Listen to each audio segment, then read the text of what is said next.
ప్రధానంగా ఒక చర్చ బలంగా నడుస్తుంది. ఎందుకంటే ఇవాళంతా కూడా ఒక్కొక్కరు 2-3 గంటల పాటు ఈ విచారణకు హాజరైనటువంటి పరిస్థితి. గౌతమ్ గారు వినిపిస్తోందా? వినిపిస్తోందండి. Now it's clear.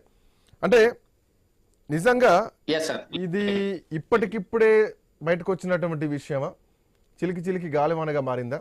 అధిష్టానం ఈ విషయంలో లేటుగా రెస్పాండ్ అయిందా, లేటుగా తేరుకున్నది అనుకోవాలా? బయటకు వచ్చేంత వరకు ఏం జరిగింది? అంటే ఎక్కడా ఇన్ఫర్మేషన్ లేకుండా ఏం బయటికి కనీసం పొంగు రాకుండానే పొంగిపోయి అయితే బయటికి రాదు కదా, ఏదో మంట గట్టిగా తగిలే ఉంటుంది. అధిష్టానం తెలియకుండానే ఉందా ఇదంతా? పొంగు సెగ అంతా కనపడటం చాలా రోజులు బట్టి కనపడుతుంది. ఈ రోజున చిన్ని మీద చేశారు కానీ కామెంట్స్ గతంలో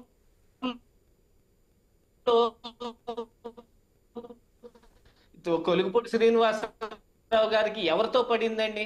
ఆయన పెత్తనం ఏమిటి అని అడిగేతున్న ఈ కొలుగుపూడి శ్రీనివాసరావు గారు పంచాయతీకి వెళ్ళి పంచాయతీ ప్రెసిడెంట్ మీద పెత్తనం చేసే ప్రయత్నం చేశాడు, మున్సిపాలిటీకి వెళ్ళి మున్సిపాలిటీ చైర్మన్ మీద పెత్తనం చేసే ప్రయత్నం చేశాడు. ఈయన మోనార్క్ అని ఆయనకు ఒక ఫీలింగ్.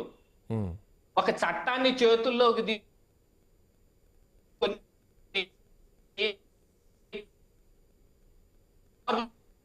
మీద నిలబడి డామ్ దూసుకొని ఒక ఇంటి ఇప్పుడు ఈ రోజున పార్టీలో ఒకవేళ మీరు అన్నట్టు అట్లాంటి పరిస్థితి కొలకపూడి పంచాయతీ కొనకపూడి మిగతా వాళ్ళ మీద పెత్తనాలు చేస్తుంటే, కొలికపూడి గతంలోనే క్రమశిక్షణ సంఘం ముందు హాజరై వచ్చిన వ్యక్తి. దట్ ఈస్ వాట్ నేను ఏమంటున్నా. ఒకవేళ అదే జరిగితే గతంలో వర్లరామయ్య గారు ఫోన్ చేసి మాట్లాడుతుంటే,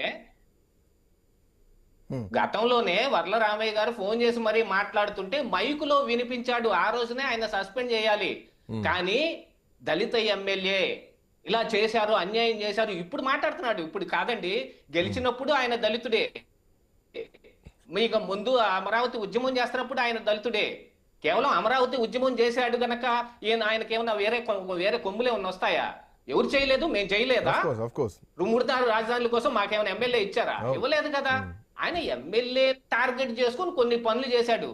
వాటిని మూలాన్ని ఆయనకు అది రాలేదు. ఆయన టార్గెట్ పెట్టుకొని చేస్తాడు ఏది చేసినా.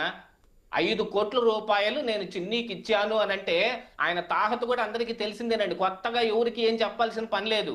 ఆయన చూపిస్తున్న ఆధారాలు చూపిస్తున్నాడు కదండి. కొన్ని నంగనాచి కబుర్లు కూడా కొంతమంది మాట్లాడుతూ ఉన్నారు.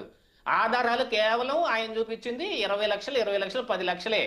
ఆ తరువాత 50 లక్షలు ఎవరికో ఇచ్చానని, 3.5 కోట్లు ఇంకో చోట ఇచ్చానని అవి గాలి కబుర్లు.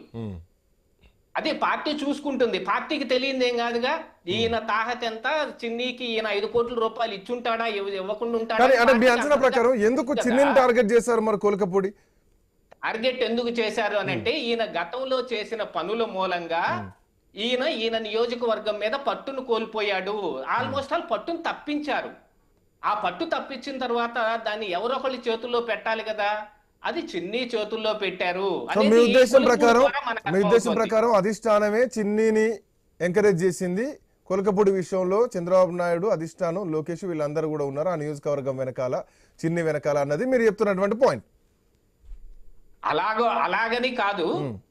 కాకపోతే ఒక నియోజకవర్గంలో పదే ఒకళ్ళతోటి గొడవ వస్తుంది అనుకోండి, ఏం చేస్తారు? వాళ్ళని తప్పించి పక్కన పెట్టకుండా అదే నియోజకవర్గంలో అలాంటి గొడవలే కంటిన్యూ చేయరు కదా.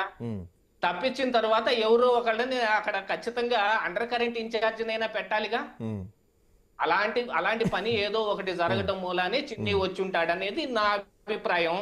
పార్టీ పెట్టిందో లేకపోతే చిన్ని ఆయనే కొంచెం స్వతహాగా చొరవ తీసుకొని వచ్చాడేమో, అది కూడా వాళ్ళు ఇంటర్నల్ గా తేల్చుకుంటారు. అఫ్ కోర్స్ ఇది పార్టీ ఇంటర్నల్ ఇష్యూ అని పక్క పార్టీలో వాళ్ళు అనుకోవచ్చు. కానీ మీరు జర్నలిస్టు, నేను ఒక అనలిస్టు, మనకెందుకు? మనం ఏదేచ్ఛగా ఎవరి మీదైనా మాట్లాడొచ్చు. వాళ్ళ పార్టీ ఇంటర్నల్ ఏముంది? అంతా ప్రజాస్వామ్యం కదండి. పార్టీ మన కోసం పెట్టారు. ఆఫ్ కోర్స్ అంటే మనకున్నటువంటి ఫ్రీడమ్ లో మనం అసలు వాస్తవాలు కూడా చెప్పాల్సినటువంటి బాధ్యత ఉంది కాబట్టి. ఎనీవే వెంకటేశ్వరరావు గారు, సో వెంకటేశ్వరరావు గారు, ఇది ఎటువైపు దారి తీసుకుంటుంది అనుకోవాలి? ఒకవైపు ఎస్సీ కార్డు వాడుతున్నారు, ఇంకోవైపు ఎంపీగా కేశినేని చిన్ను